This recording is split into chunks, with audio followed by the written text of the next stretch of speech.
So we were not able to meet this morning for the radio segment due to more unforeseen circumstances, such as life. But I told you that I would have part two out today, and today's Monday, so I have to cash in. So we are briefly going to cover the belief system and what that means for law enforcement and military personnel, first responders, that type of thing.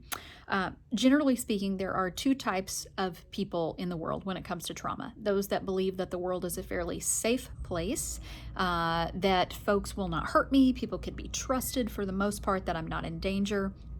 And then there's the other type of belief system that says the world is a very dangerous place. There is no such thing as safe, and that I always have to protect myself, otherwise someone will take advantage of me. So you can naturally see how someone would join law enforcement or the military, and either the first belief system is challenged or the second belief system is reaffirmed that the world is in fact a very negative and violent place.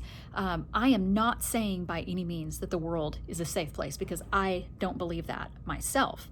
But we have to understand that with compound trauma, that our belief system is a lot of the foundation. And so if you were a child of someone who's in law enforcement, or a child of someone who is enlisted or in the military, and you were taught that the world is a very unsafe and dangerous place, then it is understandable why compound trauma would snowball on top of itself, and why you would have further issues to work out, because that's a belief system that you were taught. On the other hand, if that's something you were not taught, you have to work to really reconcile the belief system that bad things do happen to good people, that people can be evil, and there's no other word for it. It's not a mental health diagnosis. There's nothing wrong with them. Sometimes there is just outright evil in the world, and accepting that and reconciling that with your positive or semi-positive belief system can be a little bit more challenging. So the issue remains that our compound trauma, our negative experiences over time, will snowball unless we work to take care of them. So one thing that you have to think about is what exactly am I witnessing? What am I watching that's reinforcing my negative belief system? What do I do when I come home? What's happening in my personal life that would reinforce that, and work to challenge those beliefs? And some of you will not want to do that, and that's perfectly fine. I'm happy if you're happy. But if you want to make things better and you want to be able to trust people more, then by all means work to challenge those. But it has to be something of evidence.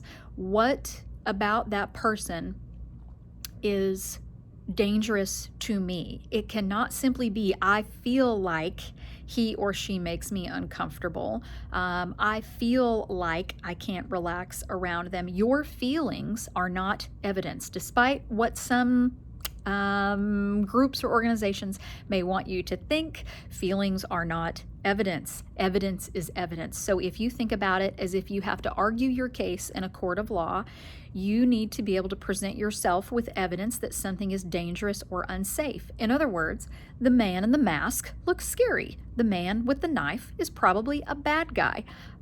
They have wronged me before. They very well may wrong me again. In thinking about that process, you'll notice that things will start to slow down for you. Things will look better in a certain sense, that you'll be able to argue those thoughts and beliefs. And that really is one of the basics of coming to therapy, is challenging those thoughts, because we get so lost in our own maze of distortion that we cannot talk our way out of it. And so in order to even start that process, we have to work to challenge those thoughts. And if you've ever seen a provider before, you know that that's something that we work on, because your thoughts are so distorted that they look like reality to you. So in other words, let's start with just the evidence, knowing that emotions are not evidence, and that you have to argue your case in a court of law. The second thing to ask yourself is my original belief of everyone is evil, or every person is dangerous, is that a reasonable thought process to have? And most of the time, it's not. Okay. This is one reason why when people come into therapy and therapists, typical therapists want to say, well, let's create that safe place.